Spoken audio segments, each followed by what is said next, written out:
I can't believe I'm saying this, but we have, I don't know where this year is going, but we've reached the last colloquium of the academic year.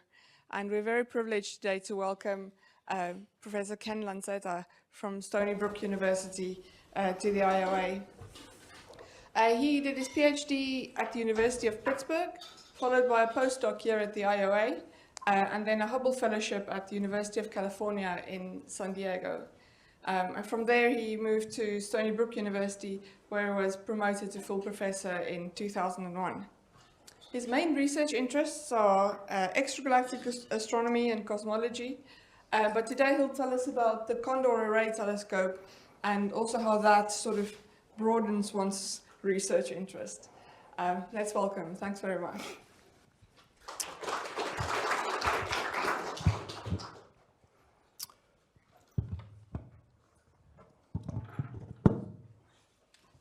All right, well, thanks a bunch for having me here, and thanks, John, for arranging this. I realize it's been about almost exactly 35 years since the last time I gave a talk here. Anyway, so I'm going to talk today about first results from the Condor Array Telescope, and I'm going to start by giving you the bottom line in case you have to leave early. Condor Array Telescope is an example of a new type of astronomical telescope known as an array telescope.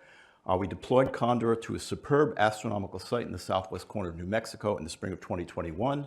Over the subsequent months, we worked to commission, test, and calibrate the telescope, and Condor has been in routine operation ever since. And it autonomously collects science observations every clear night. And we're now planning to build a larger Condor Atacama to be deployed to Cerro within the Atacama Astronomical Park in Chile.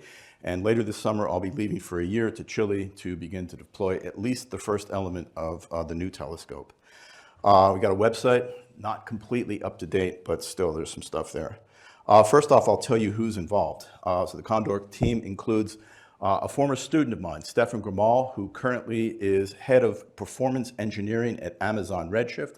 So Stefan is an expert computer software engineer, and that turns out to be very important for the project, and it's helped us in a lot of different ways.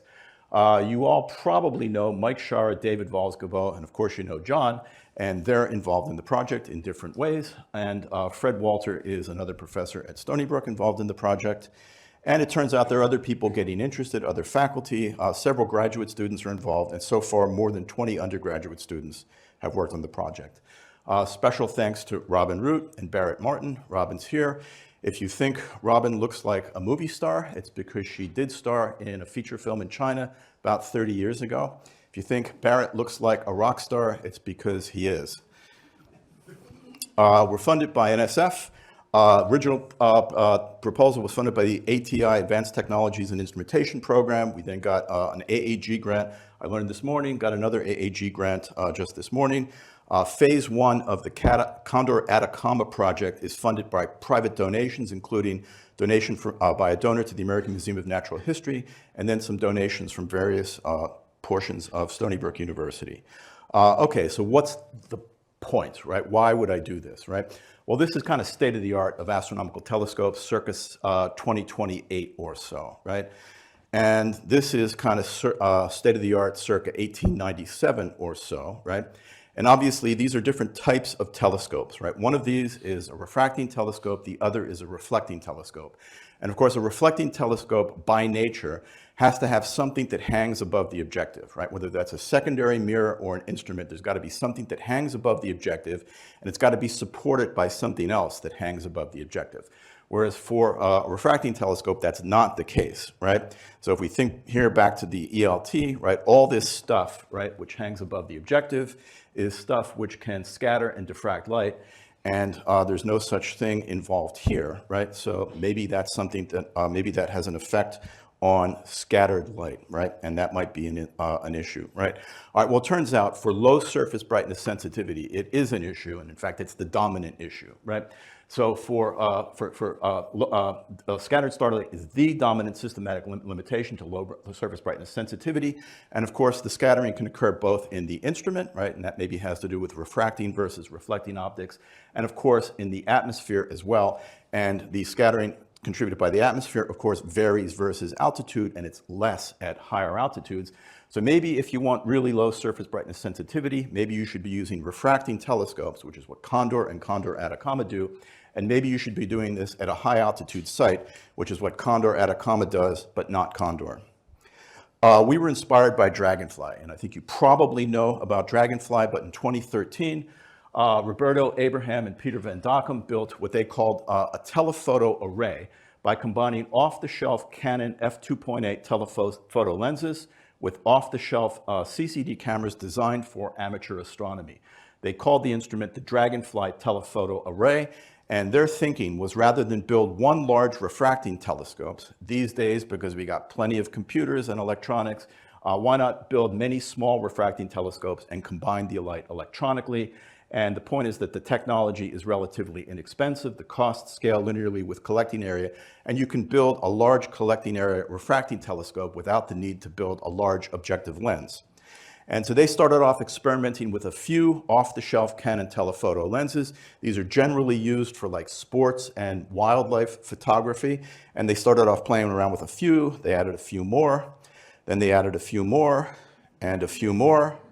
And eventually they ended up with two groups of 24 lenses each, right? So they had 48 lenses. And that became the Dragonfly Telephoto Array. Well, they're working on yet a larger version. This larger version sort of designed to study spectral lines, right? They call it the Dragonfly Spectral Line Mapper. And that's actually four groups of 30 telescopes, giving or 30 lenses, giving a total of 120 lenses. And that's kind of under construction right now at the same site as their previous telescope, which is in New Mexico, but not the same site as Condor, right?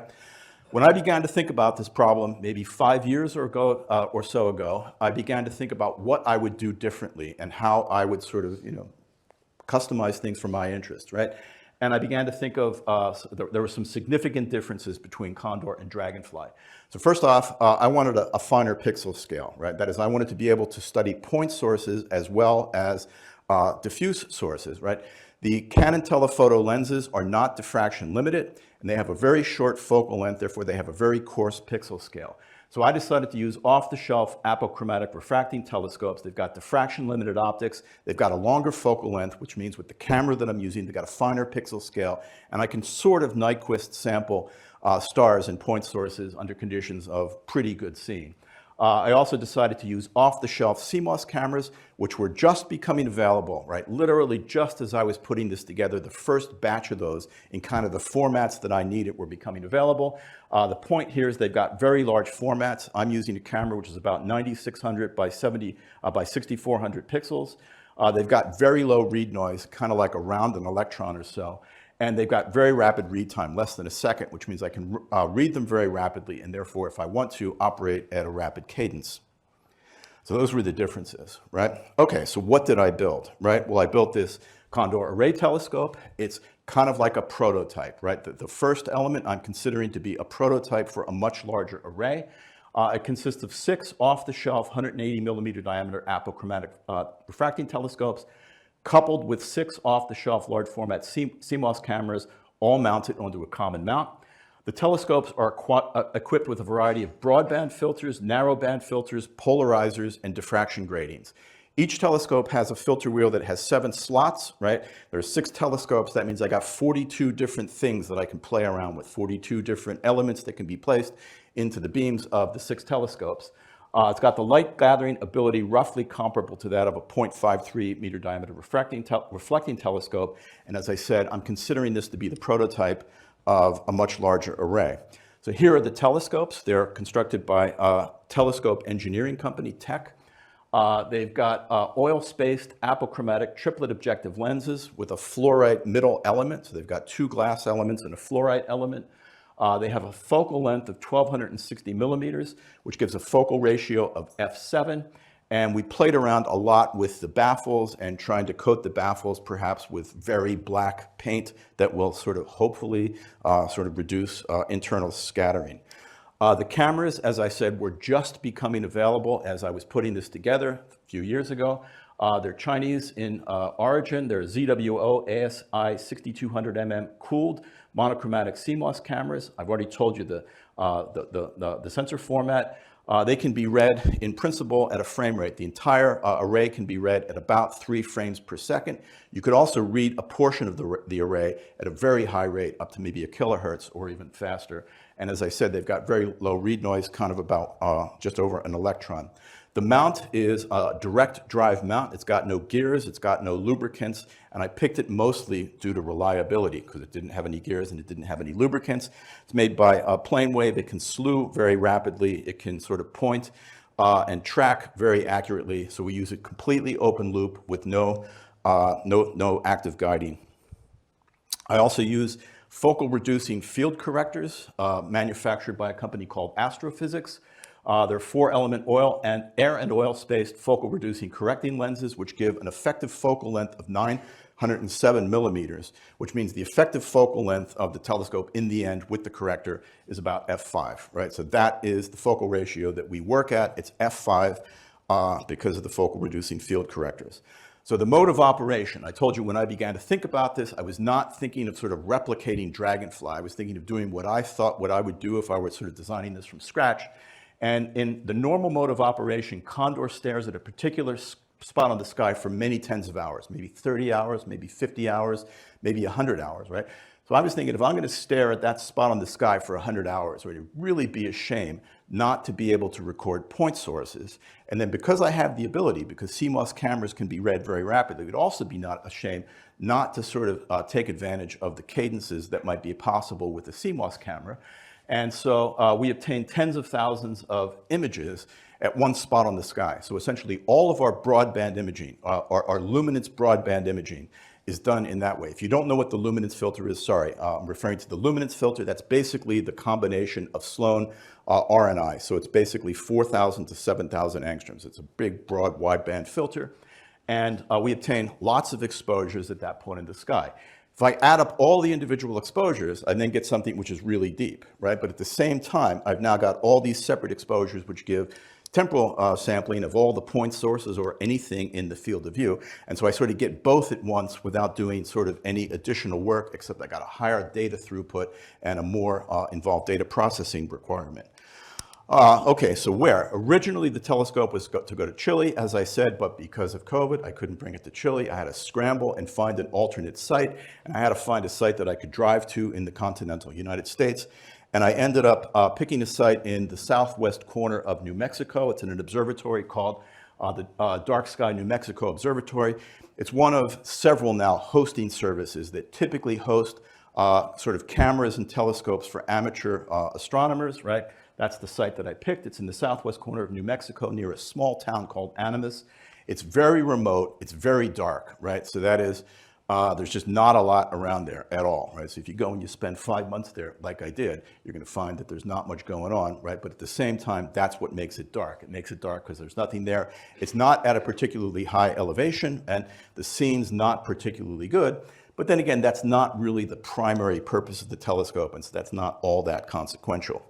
Okay, so there it is, right in the center, right? This is Animas right here, right? You can see this is the Mexican border, right? This is the border with Arizona, right? There's Tucson, there's El Paso, there's Juarez, right? So it's roughly halfway between Tucson and El Paso, not far at all from the Arizona border. And there's just not much here, right? It's just very remote and very dark, and that's why it's a good site, because it's so particularly dark. Okay, so there's a picture of the telescope kind of set up in its building, right? It's got a roll-off roof observatory building. There are 6 telescopes. They've each got dust covers, which open and close automatically. And you can see here they're closed, right? So here are the telescopes. Right back here are the field corrector and the focuser and the filter wheels. And then you can't quite see, but back here is the camera, right? So they're basically 6 identical setups with filter wheels, focusers, cameras, and field correctors. I've got this cool drone video, so I kind of have to show it because I've got it, right? So here's a video that shows the telescope, you know, looking down from the perspective of a drone.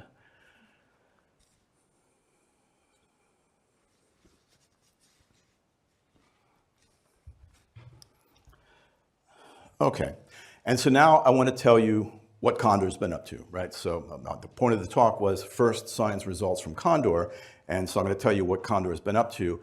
And I got a lot of results that span kind of a wide range of topics. And I want to give you some sense of the breadth of the things that we've been working on.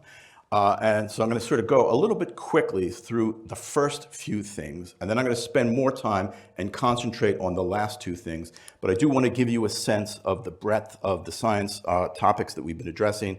So I'm just going to mention these things, not a lot of detail, but basically just sort of present them to tell you what we've been up to, and then sort of focus more on the last two results that I have. We started off with deep luminance imaging of the galaxy NGC 5907. So you may or may not be familiar with this galaxy, but it's become famous in the field of low surface brightness imaging because there was a claim made based on images acquired about 15 years ago that this galaxy is surrounded by two loops of a helix, which I'll show you in just a second.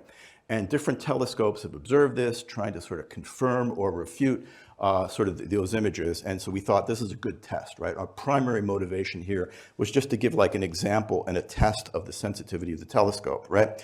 So over the course of late winter and spring in 2022, we obtained deep images through the luminance filter, which again is this broad filter between 4,000 and 7,000 angstroms of 6 fields of the NGC 5866 group, including 3 fields that contain NGC 5907. So NGC 5907 is a member of the NGC 5866 group.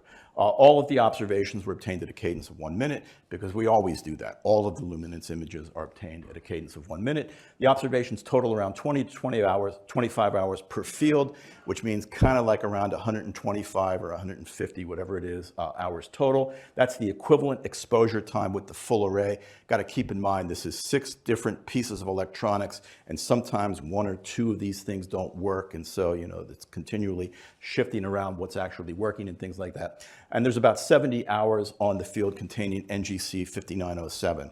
All right, you've probably, I suspect, seen this image before, right? It's become a very famous image. It was acquired about 15 years ago, right, by an amateur astronomer, right? And then it was highly processed with multiple iterations of a nonlinear filter. And after this processing, right, this is what emerged, right? So here's NGC 5907. It's a nearly edge-on galaxy, right? And what you see here are kind of like 2 complete loops, right? 2 complete loops of this helix surrounding NGC 5907. That was interpreted to be the results of the tidal disruption of a dwarf companion galaxy. And it turns out that a bunch of amateur astronomers have observed this galaxy, and they've all found about the same thing, right? They found these 2 loops. So here's sort of a compilation of some of the observations, and you see here 1, 2, 3, 4 observations all seem to be basically consistent, show these 2 loops, right? But there's one observation here that doesn't show it, right? That's dragonfly, right? So this is the dragonfly observation of NGC 5907, and these 4 are amateur observations of NGC 5907. So the dragonfly guys observed this a few years ago, and they said, there is no second loop, right? This is our image, and there is no second loop. So it seemed to us obvious that we had to weigh in, and we had to see what Condor sees, right? Okay, so that's the dragonfly image, right? There's no second loop. There's other stuff, right, which is not seen in the previous image, including kind of this thing, which may kind of like extend, up to the top, right? Anyway, we obtained our image, right? And that's our image, right? So here's 2 different stretches of the same thing, right? And there's no second loop, right? So there's no second loop at all. Our images are completely consistent with the dragonfly image. They're completely inconsistent with any of the other images which show a second loop. But there are all sorts of other stellar streams in the vicinity that we and dragonfly observe. And I'm not going to point them all out, right? But some of them are indicated up here, right? And that's our image, right? So that's kind of the deeper stretch here that you can see, there's no evidence at all for the second loop, right? And just to remind you, that's what the previous claim was. That's our image, and they're just not the same, right? So we should keep in mind, because it'll come up later, right, that sort of iterative processing through a nonlinear filter, I don't know, right, could perhaps lead to things which are perhaps misleading. We'll just keep that in mind, right? Anyway, we conclude that our images are completely consistent with the dragonfly images. They're completely inconsistent with the images that show a second loop. And so we conclude there is no second loop, right? But there's other stuff that both we and dragonfly sort of either together or independently see in that field. Okay, that's that, right? Next topic, deep narrowband images of the dwarf nova known as Z Camelopardalis. Z Camelopardalis, which we call ZCAM, is a type of cataclysmic variable star system known as a dwarf nova. A dwarf nova is a binary star system consisting of a white dwarf that accretes matter from its stellar companion. And about 15 years ago, Mike Shar, one of our collaborators, used the Kitt-Peak 4-meter telescope in 2007 to obtain what was at the time by far the deepest image of ZCAM or of any dwarf nova in a narrow band H-alpha plus nitrogen-2 filter. And Mike then speculated that a gas shell of gas surrounding ZCAM may have been ejected by a nova recorded by Chinese astrologers in 77 BCE. So he was interested in measuring the expansion rate of the shell to see if it was consistent with the origin that he had proposed. So that's his image, right? This is his 2007 image of ZCAM, which is this thing that's circled here, right? And he was interested in this shell here, right? He was postulating that this was ejected by a nova explosion recorded in 77 BC, wanted to measure the expansion rate to see if it was the same, see if it was consistent. So we decided to point Condor to ZCAM. And we did, and we got this image, right? So this is now a composite of oxygen-3, H-alpha, and sulfur-2, right? There's the shell, right? And I began processing this, and I didn't have the pipeline up, and it wasn't working very well. I was just kind of starting, right? And we saw the shell, and Mike said, all right, very interesting. He began to sort of measure the expansion rate and try to measure, the angular displacement. And then I began to work on the processing a little bit more and do a little bit better job. And eventually I said, hey, Mike, do you realize there's like a whole bubble that surrounds this, right? And he said, no, I don't realize that at all. And I showed him the images, and he was very excited, right? He was very excited that we saw the complete bubble that surrounds ZCAM, right? Well, I began to work even more on the processing, make it better, and different ways to perform flat fielding and sky subtraction. I said, hang on, Mike, do you realize there's like another shell that surrounds that inner shell, right? Now, I don't know if you can see it right here, right? But there's a second shell, and if you can't see it, just give me a second, right? I said, do you realize there's a second shell, right? So he got really excited at this point, and he said, well, geez, I mean, that's the first instance where a second shell, two concentric shells surrounding a recurring dwarf nova have been seen. That's something which is predicted by different models, right? But it's never been seen before, right? Well, here's the same image kind of binned on a coarser scale, right? There's really no question, right? There are two shells of gas, two complete shells of gas that surround ZCAM, and turns out that was the result. He measured the expansion rate. Indeed, it's consistent at least with this origin in 77 BC, right? But the Condor observations also revealed two complete shells of gas surrounding the dwarf nova, confirming a long-standing hypothesis that concentric shells must surround frequently erupting novae of relatively massive white dwarfs. Okay, so we're going to move on to the next topic. Next topic is deep, broad, and narrow band and polarimetric images of another nova known as GK Persei, right? So Condor obtained deep images of GK Persei, which we call GK Per, through a whole bunch of filters, right? A whole bunch of filters, and through a whole bunch of polarizers, right? Over the past several years, right? And we should keep in mind, right? There are 6 telescopes, right? And we can put 4 linear polarizers oriented at 45-degree intervals, right? 0, 45, 90, and 135, a circular polarizer, and an unpolarized filter in simultaneously. So Condor can simultaneously measure all Stokes parameters with one observation, right?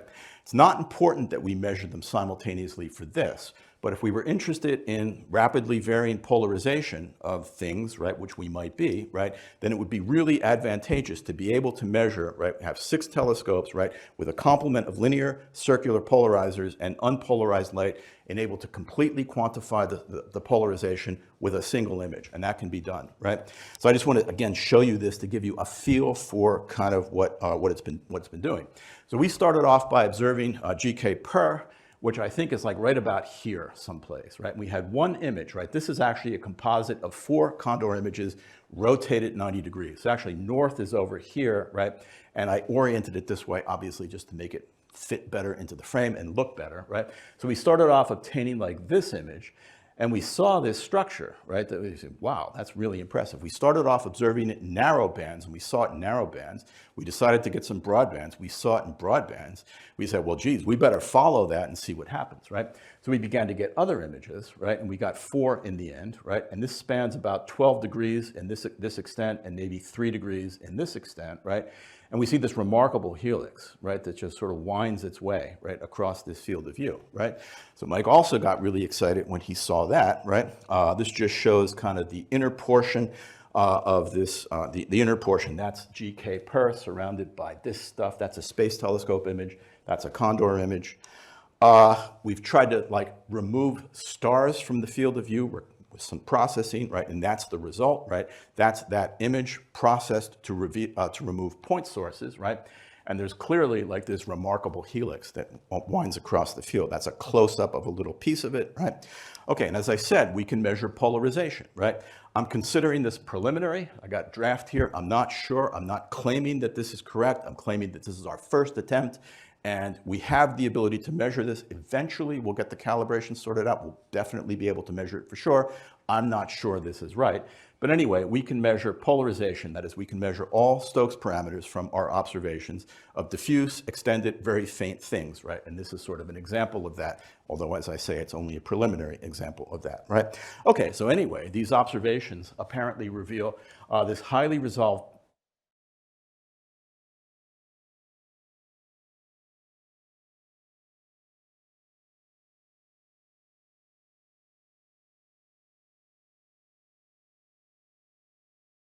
white dwarf mass of about a solar mass, a subgiant mass of about 4/10 of a solar mass.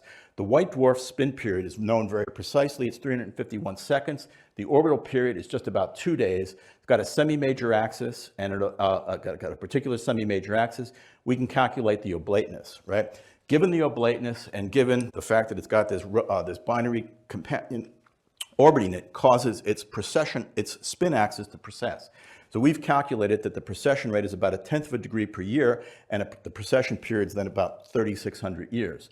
If we assume that the terminal ejection velocity of the material ejected by the jet associated with the white dwarf is maybe, I don't know, half the escape velocity, or 3,500 kilometers per second, that yields a physical length of each turn of about 12.6 parsecs, which seems to agree with the deprojected length that we measure of something like 14.5 parsecs. So it looks to us like this is the first example of a helical jet emitted by a precessing white dwarf, right? Okay, so that's that. We're going to continue on to the next result kind of rapidly. That is photometry of white dwarfs at a 1-minute cadence, right? Well, so far, Condor has obtained something like 500,000 exposures through the luminance filter. And as I said, we obtain almost all of these exposures with a 1-minute cadence and a 1-minute exposure, right? So that means we've acquired something like 1,000 hours of temporally sampled broadband observations at a 1-minute cadence, allowing that those 500,000 exposures, there are 6 telescopes that typically go into any one particular instant, and we got, each one's a minute, works out to about 1,000 hours, right? Well, when we first started this project, I was very interested in this, but I didn't know where the white dwarfs in the sky were, right? Since I started this project, Gaia has published catalogs of white dwarfs on the sky, so I know where a whole lot, like 1 million white dwarfs on the sky are. And it turns out that there are typically 50 to 150 white dwarfs per Condor field. So let's call it about 100 white dwarfs per Condor field, 1,000 hours worth of observations. That means we've acquired something like 100,000 source hours of temporally sampled broadband observations of white dwarfs at roughly a 1-minute cadence. And again, this comes essentially for free because all of these observations, almost all of these observations, were obtained for other purposes, and we just always operate in this mode where we operate at a 1-minute cadence. So I'll just very quickly show you kind of a variety of what we see, right? So this is photometry, right? This is brightness over here, right, versus time. Time is in minutes here, the minutes with respect to this fiducial time up at the top, right? So this time 0 is that time, and then this is about 4 hours later, right? So apparently that night we observed this particular field for 4 hours, right? And this is one of the white dwarfs that happens to be in the field, and this is what we see, right? So we see that in this particular field, right?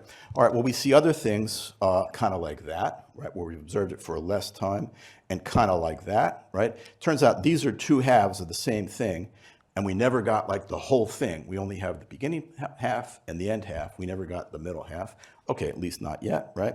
Okay, we see things like that sometimes. We see things like that sometimes. And then we see things like that, right? And here is a case where sort of nothing's happening, right? The signal to noise is not particularly high here, right? But, you know, sort of nothing's happening, right? And then all of a sudden, right, the white dwarf disappears for 1 minute, right? And then by the next minute, it's back, right? So we see things like that. But then, in particular, I want to show you, we see things like this, right? And this is a similar sort of thing, right? So like nothing's happening. This is a much brighter white dwarf, right? It's 16th magnitude, right? Okay, so like nothing's happening, right? I don't know, maybe something's happening there, right? And then all of a sudden, right, it disappears by 25%. It doesn't disappear. Its flux is reduced by 25% for one particular exposure, and by the next exposure, it's back, right? Okay, so to us, that looked very exciting. We began to observe it, you know, to follow up, to try to find another transit, right? And we observed it and observed it and observed it, and we didn't find another transit. But then various of us began to look around at test data and at ZTF data, and it turns out there were transits detected in TESS and ZTF. This just shows a couple of the TESS observations, right? So there appear to be 2 transits in TESS. Apparently there are other transits in ZTF that I have not yet examined, but others of the group have examined in some detail. The orbital period almost definitely exceeds 30 hours because we have like essentially complete phase coverage up to 30 hours because we've observed it so much. But we don't have complete phase coverage up to some arbitrary time interval. And we think the period might be 21 days based on playing around with the different transits and the different instruments. But again, I'm calling this a draft and I'm not claiming that that's what the period is. But I am claiming that there's something very interesting with this particular white dwarf, right? And it kind of looks, there was a concluding, there was a concluding slide, but anyway, that's good enough for now. Okay, now I've come to sort of the results that I kind of really want to sort of talk a little bit about. That was supposed to give you like a flavor and a feeling for the types of things that we've been doing. And now I want to sort of tell you about 2 results that, that I'm kind of a little bit more interested in. Deep, broad, and narrow band imaging of the M81 group. So it turns out over the course of 3 years, 2022, 2023, 2024, we obtained deep images of the near entirety of the M81 group through the luminance filter and then through a variety of narrow band filters. The observations comprise nearly 100,000 individual exposures, and each of the resulting mosaics, that is the mosaics produced from the 7 different filters, luminance, and then 6 narrowband filters. They span around 8 by 8 degrees on the sky and around 34,000 by 34,000 pixels. That is, each of the mosaics contains about 1 billion pixels. And I'll show you the mosaics in just a second, right? These observations constitute what I think are sort of undoubtedly the deepest wide field imaging observations of the M81 group ever obtained through a complement of broad and narrowband filters.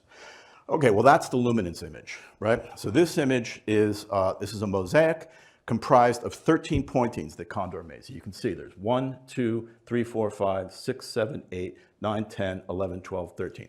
There are 13 Condor pointings that go into that mosaic, right? And it turns out, as I said, the scale here is about 8 degrees on the side, right? So there's a huge piece of the sky, 8 degrees on the side with almost 34,000 pixels on the side, right?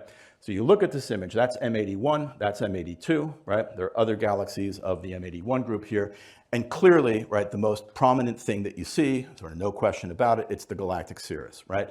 So the image is full of galactic cirrus everywhere, right? And so we have a very, very sensitive image of galactic cirrus toward the M81 group.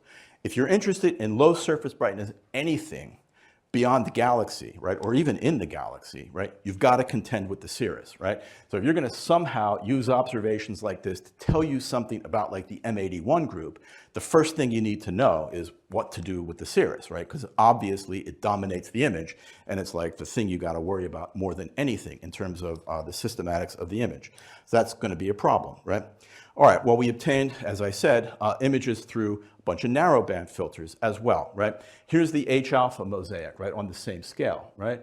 You say, well, you know, I don't know, not so impressive. I don't see all that much, right? Again, that's M81, that's M82. You see a few things. If you look closer, right, if you look, you blow it up, you do see some things a little bit. This is at a 1 by 1 binning. This is where the pixels are 1 by 1. They're displayed 1 by 1.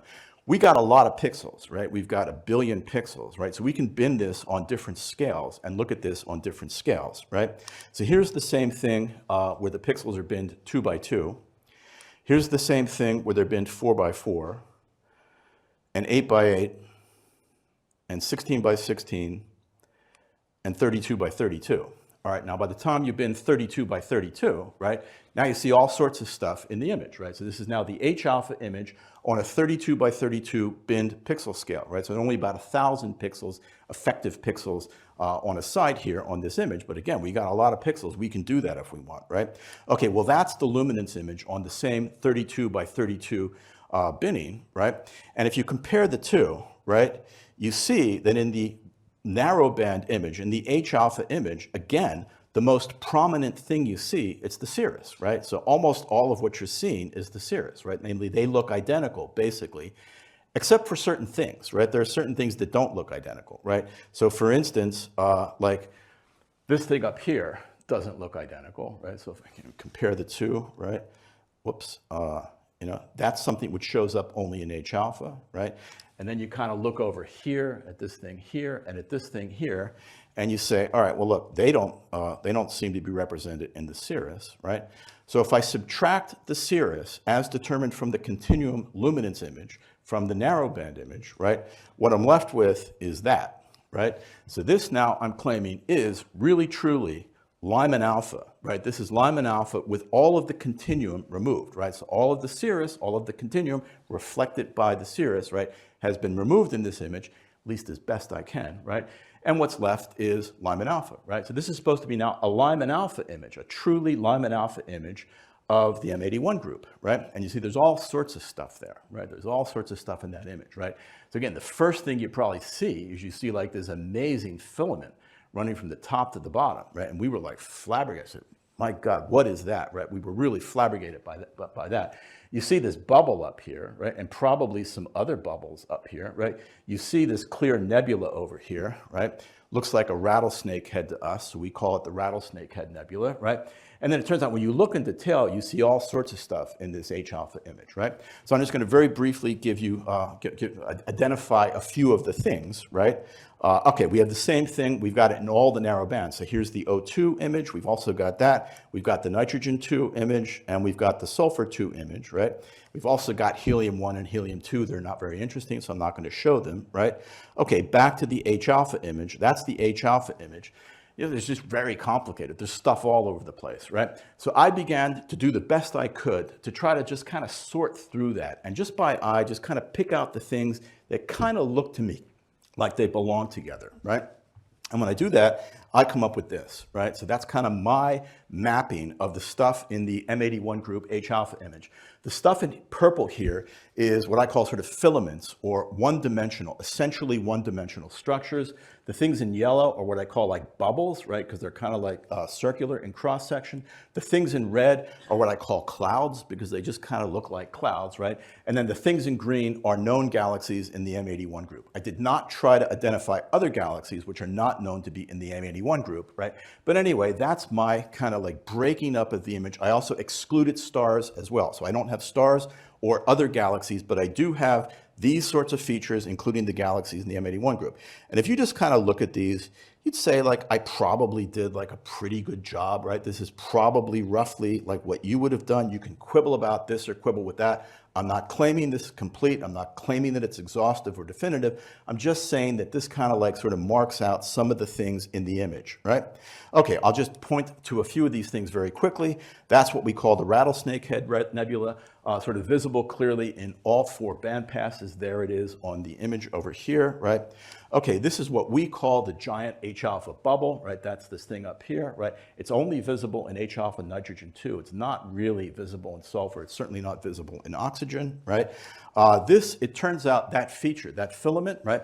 Turns out it's well known, right? We didn't know it at the time, but it's known. It's called the Ursa Major arc. This is a little piece of the Ursa Major arc, visible in H-alpha nitrogen, right, but not in sulfur or oxygen. We'll come back to that in a second, right? Okay, this was discovered by the Dragonfly group, right? The Dragonfly group had an image in H-alpha of a portion, a small portion of the M81 group. And they identified this thing here as what they called a giant shell of ionized gas sitting above M82, right? That's M81, M82, that's the giant shell of ionized gas. Again, you see it in H-alpha nitrogen, not in oxygen, or in sulfur. Okay, well, it turns out that's important for our story. So what is this, right? We didn't know anything about it, right? Well, it turns out this Ursa Major arc is a long, straight, narrow filament of ionized gas that extends 30 degrees in the direction of Ursa Major. A portion of the arc extending about 2 degrees was discovered in 2001 based on imaging and observation in H-alpha, and a larger portion spanning 30 degrees was found in 2020 based on galaxy observations of ultraviolet emission. The arc has been interpreted variously as a trail of ionized gas produced by an unseen ionizing source, as an interstellar shock produced by an unrecognized supernova remnant. So that's kind of like the default sort of interpretation of the Ursa Major arc right now. It's the result of a supernova. It's an interstellar shock produced by an unrecognized supernova explosion.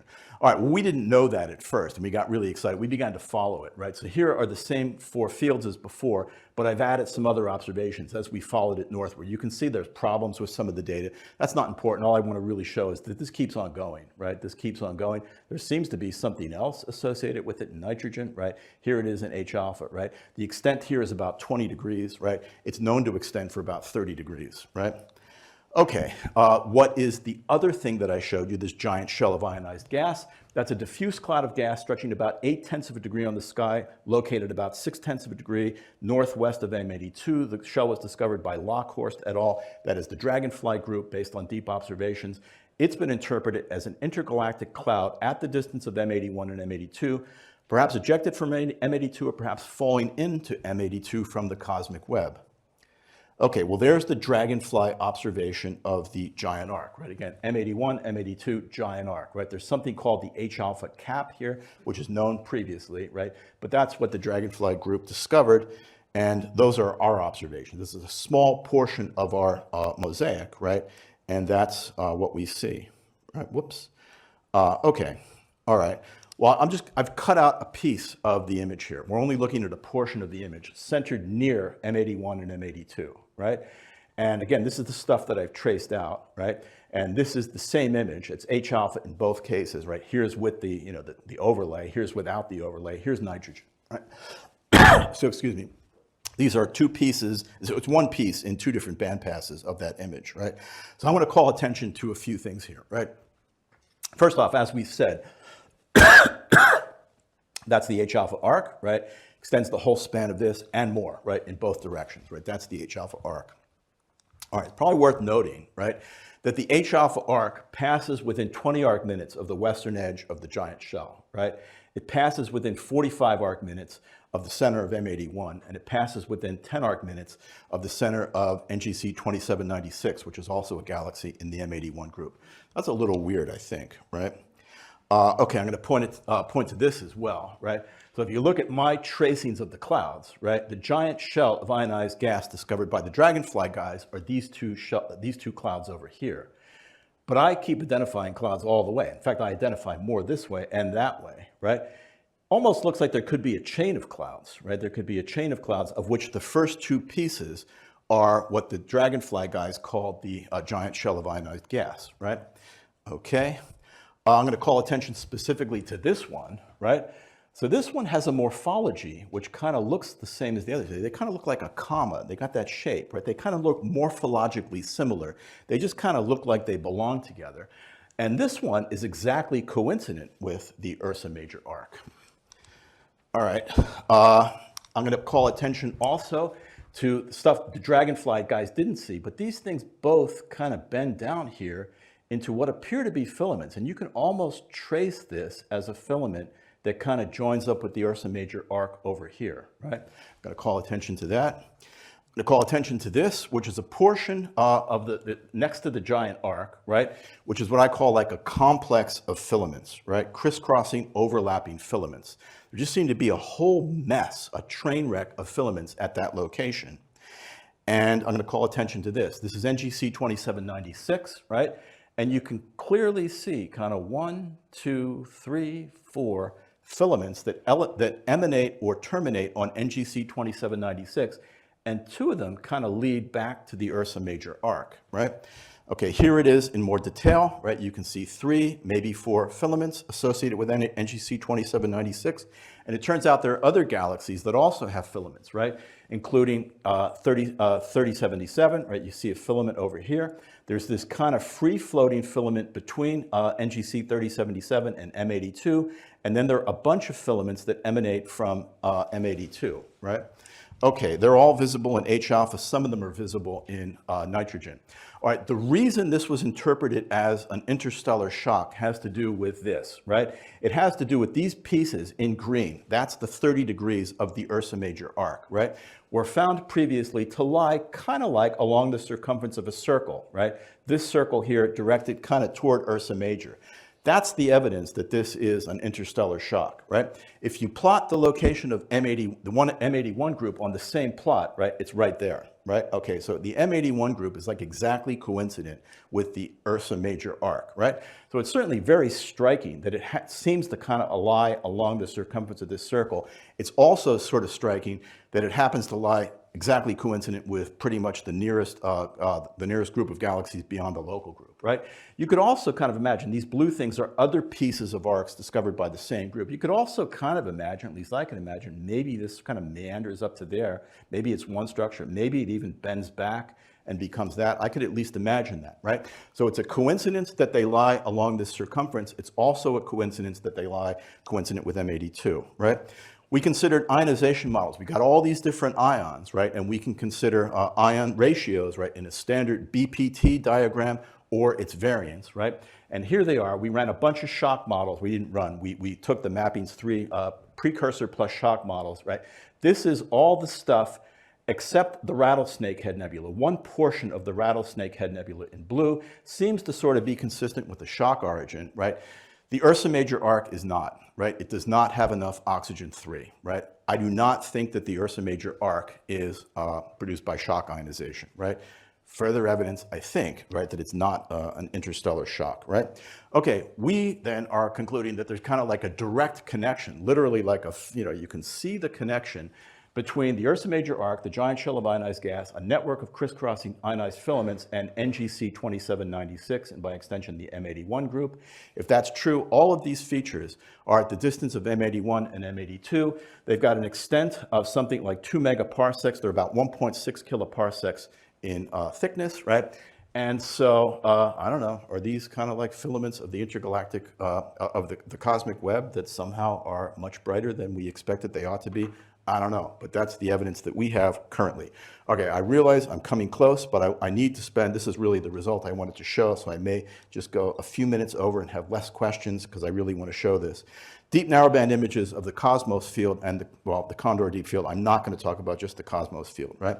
Okay, over the course of January through June of this year, right? So we spent basically the entire season pretty much observing only the cosmos field through a very narrow bandpass filter tuned to Lyman-alpha at a redshift of 2.48 through the and through the luminance filter, right? Okay, the observations through the narrowband filter total about 175 hours, right? So we have about 175 hours with Condor on this on the cosmos field through this very narrow 1 nanometer bandpass filter.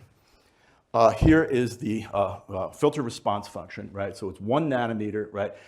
This is the measured filter response function in blue. The red line gives the wavelength centroid corrected for the F5 beam, right? It's not a particularly fast beam, so the correction is not very big, and the effects of the converging beam are not very important here. 1 nanometer bandwidth corresponds to about 700 kilometers per second. For Lyman-alpha, the redshift is 2.48. For oxygen-3, 3727, it turns out this is important. The redshift is about 0.13. Okay, the reason I chose redshift 2.48 is based on the Martin et al. Result from last autumn, right? So last autumn, they published the Keck Cosmic Web Imager observations of the cosmos field, a little portion of the cosmos field.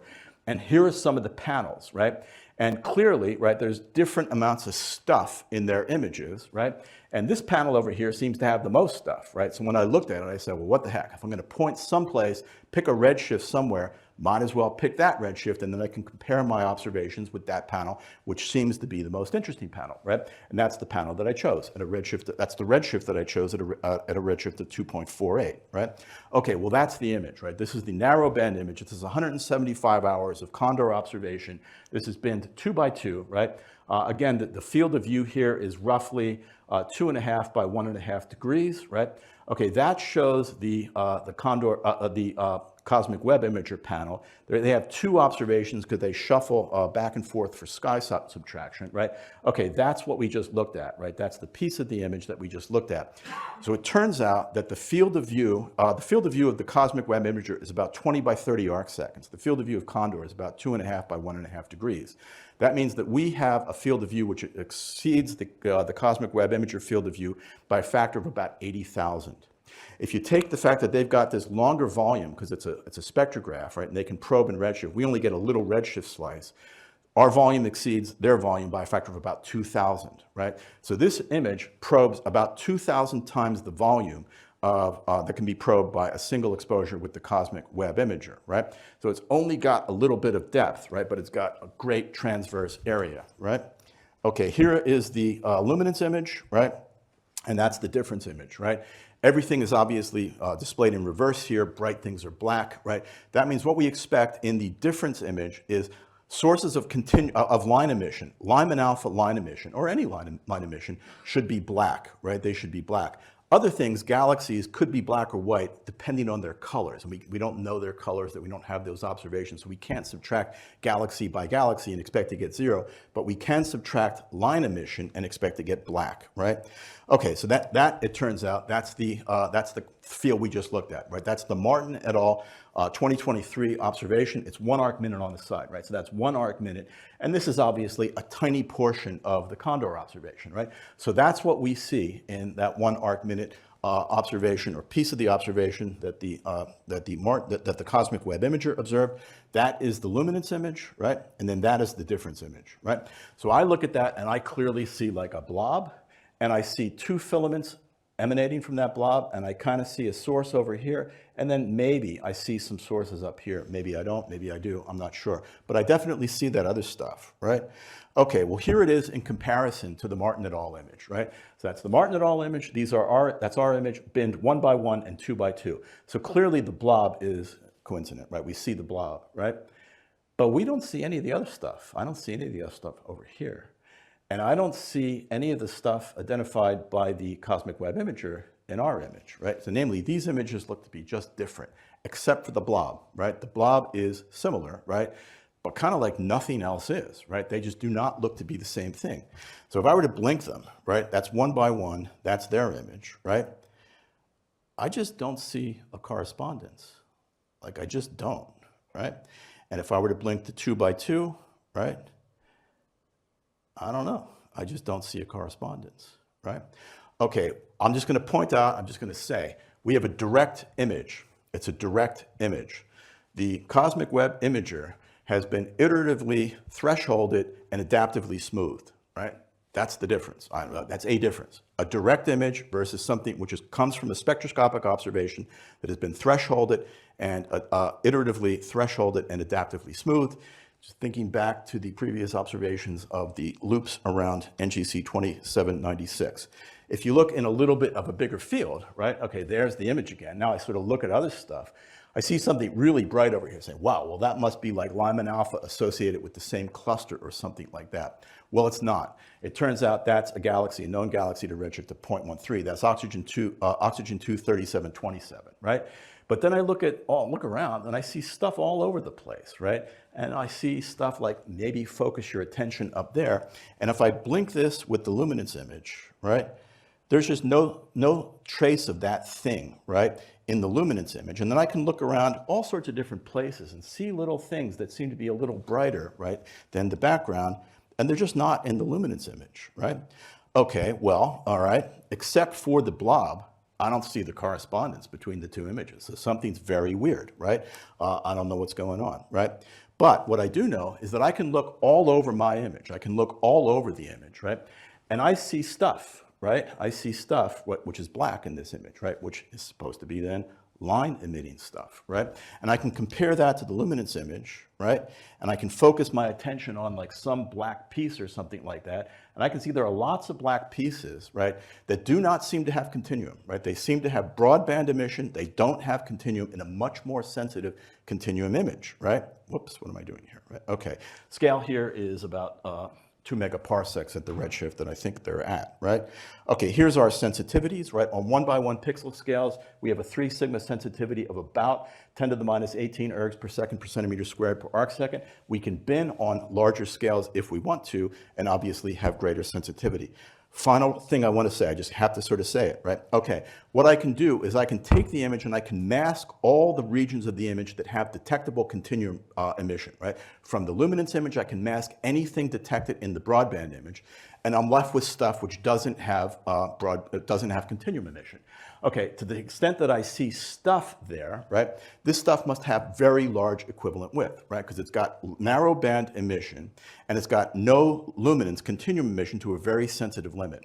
All right, it turns out for it to be sort of detectable here, its equivalent width is kind of like around 100 to 200 angstroms with an error of 25 to 50 angstroms or something like that, right? So I don't know that I can claim that any of this stuff is definitely positively like a definite source, but I can claim that there's an excess of emission, high equivalent with emission in the narrowband image that it would not be there if there were not sources there, right? Okay, so I can do that, and I can look at the pixels between the continuum sources, right? All right, when I do that, I can form the surface brightness intensity distribution of those pixels, right? So if I consider only regions that are devoid of detectable broadband emission, I can form the surface brightness intensity distribution, I don't know, call it h of x, for Lyman-alpha emission at a redshift of 2.48. Or maybe I just want to make it a little bit easier, and I'm going to form the 0th moment of that, which it turns out is n of z, right? It's the number density per line of sight per unit redshift interval, right? Exactly equivalent to sort of quasar absorption line statistics, right? It turns out there are around 19 million pixels. If I just take the central part of the image, I exclude the edges where you got vignetting and dithering and things like that. Just take the central part and I exclude the pixels that have continuum emission. I got about 19 million pixels left over, right? For which I can do this, right? That's sort of the equivalent of an absorption line survey with like 19 million lines of sight, where I'm not looking for H1 column density, I'm looking for Lyman-alpha emission, right? 1 nanometer at 422.5 nanometers, that's the wavelength I'm working out, corresponds to a redshift interval of 0.008. So the redshift interval is about 0.01, let's say, right? Okay, well that's the distribution function that I get. I'm going to say that this is not a final result, that this result is probably pretty robust on this end, and it's probably not pretty robust on this end, right? There are measurement errors that I have not properly accounted for on this end. And so it goes from like pretty robust to probably pretty not robust, right? So let's keep that in mind, and I'm not claiming this is a final result. But you see here, this is the equivalent n of z, number per line of sight per unit redshift interval, right? Redshift interval is about 0.01. To convert this to the fraction of the sky that's covered by things, right? This is intensity, right? So the fraction of sky that's covered by pixels that are brighter than 10 to the minus 18 is kind of around several times 10 to the minus 3 times 0.01, right? So around several times 10 to the minus 5, right? So in other words, a few times 10 to the minus 5% of the sky is covered by intensities in what I think is Lyman-alpha emission of intensity greater than 10 to the minus 18 ergs per second per centimeter squared per square arc second, right?